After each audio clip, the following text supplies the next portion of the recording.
Alright, so what's going on? JCRC here. So we're going to do some Caddx Turtle versus Runcam split comparison on the Acrobats here.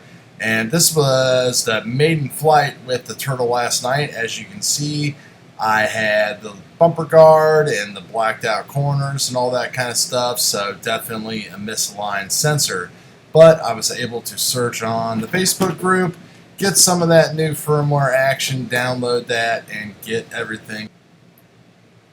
So what you're looking at here is going to be an actual unedited flight. This is with settings after the firmware update. I have my exposure value at -3, saturation at 4, sharpness at 0, and contrast, I believe, is at 3. So these are pretty much our Kim's lucky number 7 settings, with the exception that I bumped up contrast.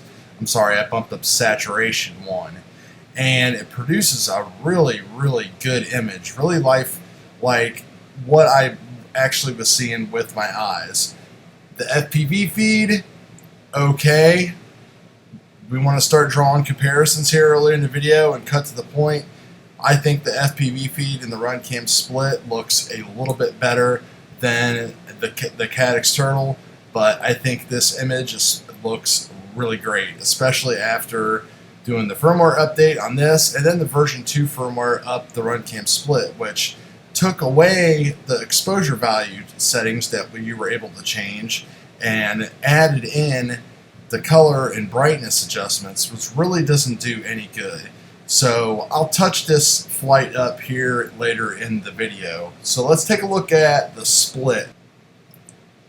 So here's the split mini video, and this was literally shot 5 minutes as soon as I could change batteries. And I've played with the settings and played with the settings, and I don't even know where I'm at now, whatever I said in the last video. But you can see it's a much brighter, overexposed in the sky. It's not terrible, but it is a little bit overexposed. It'd be nice to drop that down a little bit. You can't really do anything with brightness and contrast because it just totally throws the whole image off. And when you try to lower the exposure in post, you really just kind of take away from everything. So the other thing looking at this, especially for your new guys, is that it looks way better on your computer screens than it does on YouTube. So definitely take that into consideration. And if you want the best looking out of the box, after just changing a couple settings and no post-processing and all that, I think the Caddx Turtle wins. I don't know what all of these fancy YouTube reviewers are talking about. You know, obviously they get 1 or 2 Caddx cameras a year, and they get like a Runcam camera every month. So you have to think that they're not just, some of them aren't being that honest, which is kind of disappointing because I look up to a lot of those guys. You know, we just crossed 4,000 subs here. Nobody sends me anything. I buy all this stuff. Only help I get is when you guys use something with an affiliate link or by watching this video. So I have nothing to lose here except just trying to make people have a better experience. So let's take a look at the Turtle flight, touched up a little bit with some sharpness.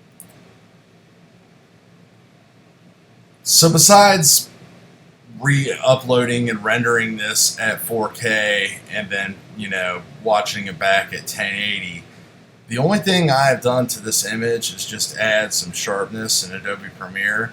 I wanted to go ahead and play around with the exposures and contrasts and stuff like that, but it honestly just doesn't need it, I don't think. This looks really good.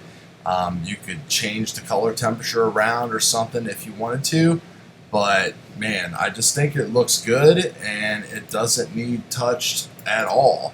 So I'm very happy with how this looks in a very sunny evening, flying into the sun and everything. So hopefully this helps you guys make maybe a little bit of a decision between the two. It's a couple of people have mentioned we have FLUX coming on the way. So who knows what they're going to do, but right now it's just a picture and an ad. You know, there's nothing legit out there. I'm sure once they are, though, they'll be doing it, because I think these camera guys definitely know if there's one thing that Tommy's done, he's definitely brought the micro scene to the front of the masses, even though the micro scene's been huge. But you know, when you stick his name and get Rotor Riot and stuff like that involved, like people start to listen.